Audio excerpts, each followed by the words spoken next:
રાજનીતિનું બદલાતું ચહેરું જનસેવા કે સ્વાર્થ સેવા આજના સમયમાં રાજનીતિનું સ્વરૂપ ખૂબ જ બદલાઈ ગયું છે.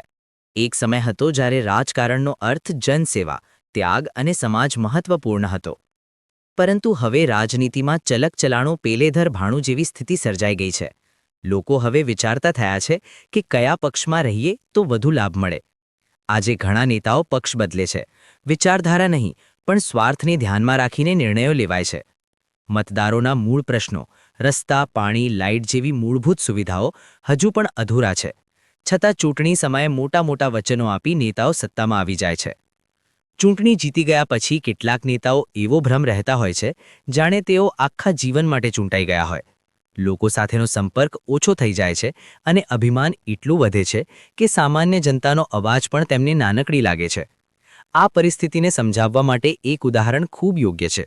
ગાડા નીચે કૂતરું ચાલે અને તેને લાગે કે આખો ભાર તે ઉઠાવી રહ્યું છે. આ રીતે કેટલાક નેતાઓ પોતાની જાતને બહુ મોટું માનવા લાગે છે, જ્યારે હકીકતમાં શક્તિ તો જનતાની છે.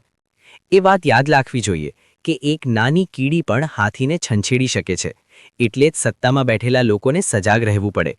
ઇતિહાસ સાક્ષી છે કે ગર્વ અને અહંકાર ક્યારેય ટકતા નથી. ધમંડ તો રાજા રાવણનું પણ ટક્યું નહોતું.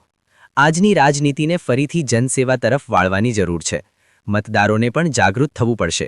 પક્ષ નહીં પરંતુ યોગ્ય અને ઈમાનદાર ઉમેદવારને પસંદ કરવો પડશે.